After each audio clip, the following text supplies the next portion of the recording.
Dear students, आप सभी का बहुत बहुत स्वागत है हमारे यूट्यूब चैनल स्टडी विद दुलार में।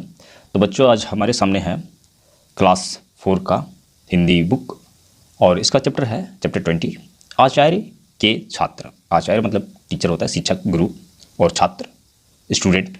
तो आचार्य और मतलब स्टूडेंट और टीचर के बीच में बातें हो रही है। तो क्या बातें हो रही हैं इस चैप्टर में हम लोग पढ़ते हैं, फिर हमें पता चल जाएगा। यहाँ पे पिक्चर तो देख ही रहे हैं आप लोग, यहाँ पे टीचर है और यहाँ पे स्टूडेंट्स हैं और बातें इन लोगों के बीच हो रही है। तो ये है एक प्ले के रूप में है, एक नाटक के रूप में है, इस तरह से दिया हुआ है। विद्यालय का एक कक्ष में छात्र बैठे हैं। आचार्य चंद्रमोहन आते हैं, छात्र उठकर खड़े हो जाते हैं। जैसे कि नॉर्मली क्लास में जब टीचर आते हैं तो बच्चे उसके सम्मान में खड़े हो जाते हैं, टीचर के सम्मान में खड़े हो जाते हैं। आचार्य मतलब शिक्षक जो हैं वो बोल रहे हैं, अपने स्थान पर बैठ जाओ। सभी छात्र बैठ जाते हैं। बेंच के खिसकने की थोड़ी आवाज़ होती है, मतलब टीचर बेंच को आवाज़ मतलब खिसका के बैठते हैं तो थोड़ी आवाज़ होती है। आचार्य क्या बोल रहे हैं, दयानंद दीवाल घड़ी में कितना समय हो रहा है? तो दयानंद बोल रहा है 11:20 हुए हैं। फिर आचार्य जी बोलते हैं, ठीक है, और इस घड़ी को किसने बनाया जो समय बता रही है? विवेक बतला रहा है, घड़ी बनाने वाली कंपनी ने घड़ी को बनाया है। आचार्य जी बोलते हैं, स्पष्ट करो, मतलब सही रूप से बतलाओ, इसका किस तरह से आंसर देना है। विवेक बतलाता है, घड़ी विज्ञान की देन है आचार्य जी, मतलब विज्ञान जब विकसित हुआ तो फिर इस घड़ी को बनाया गया।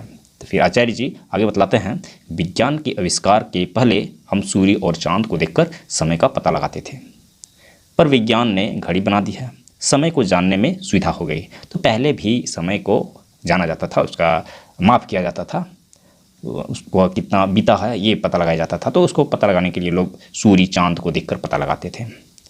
आगे दिया हुआ है, हालांकि ज़्यादा बड़ा चैप्टर नहीं है, आसानी से हम लोग इसको जल्दी ही पढ़ लेंगे। सुमन एक स्टूडेंट है। सुमन कई बार लड़का का भी नाम होता है और लड़की का भी नाम होता है। तो सुमन जो है वो क्या बोल रहा है या बोल रही है, पुराने विद्वान भी समय की पूरी जानकारी रखते थे आचार्य जी, क्षण से लेकर युग तक को माप लेते थे। वर्ष, मास, पक्ष, सप्ताह, दिन, रात, प्रहर आदि समय का माप रहा है, मतलब समय को मापने के लिए इस तरह की चीज़ें रहा है।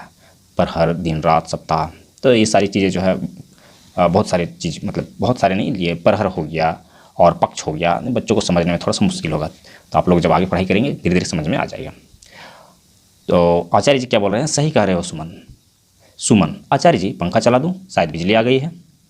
आचार्य जी बोलते हैं, सभी चाहते हैं कि बिजली का पंखा चले। सुमन, सभी चाहते हैं। तो सभी स्टूडेंट्स बोलते हैं, जी हाँ का संवेद स्वर, मतलब सभी के मुख से ये स्वर जी हाँ का स्वर निकलता है। आचार्य के संकेत पर सुमन पंखा के स्विच को ऑन कर देता है, पंखा चलने लगता है।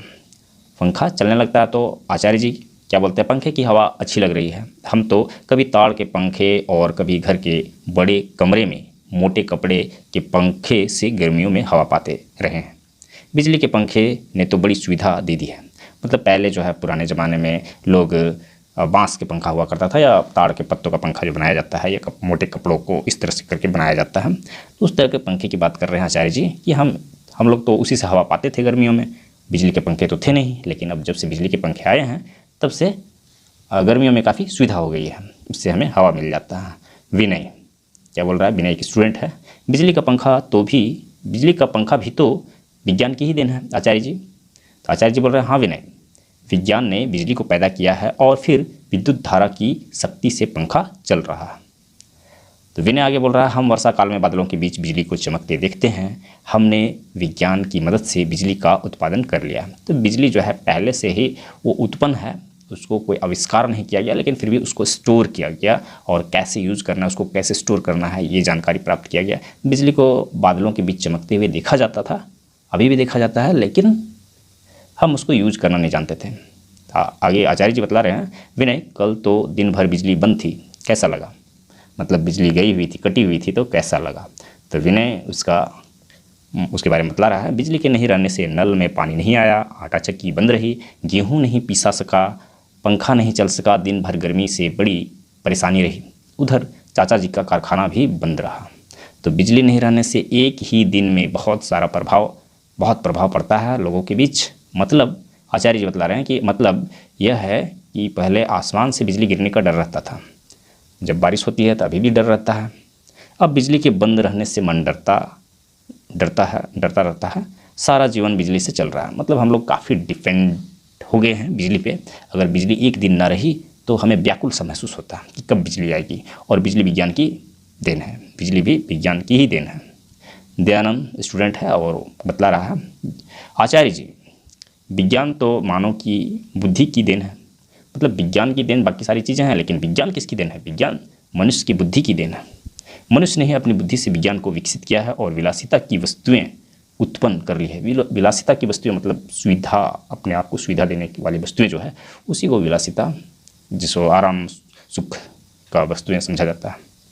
आचार्य जी बोल रहे हैं, बिल्कुल ठीक कह रहे हो दयानंद, मानव ही श्रेष्ठ प्राणी है।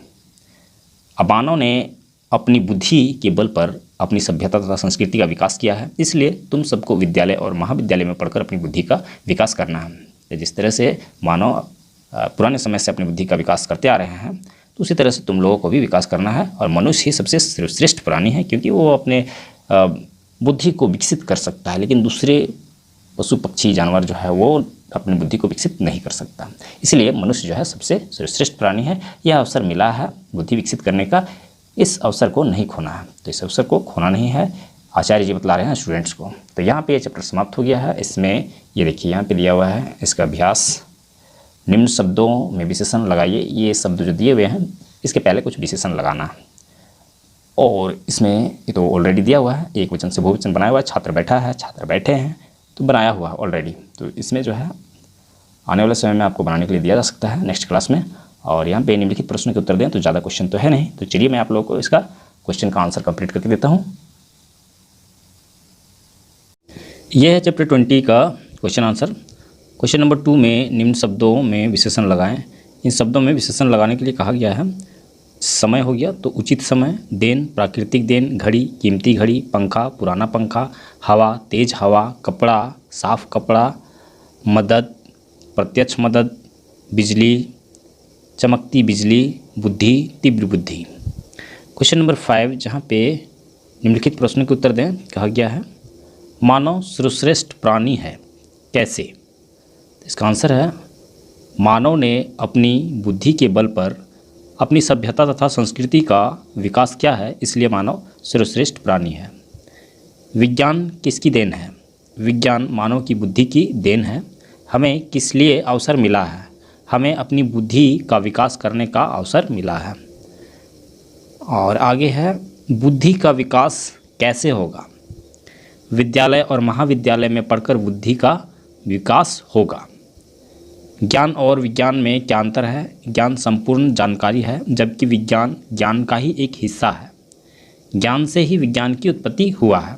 तो यहाँ पे यह चैप्टर पूरी तरह समाप्त हो गया है। अगर हमारा वीडियो आप लोग के लिए हेल्पफुल होता है तो आप हमारे वीडियो को लाइक कीजिए, हमारे चैनल को सब्सक्राइब करके रखिए, अपने दोस्तों के साथ शेयर कीजिए। और इसके अगले चैप्टर को पढ़ने के लिए हम लोग नेक्स्ट वीडियो पे चलेंगे।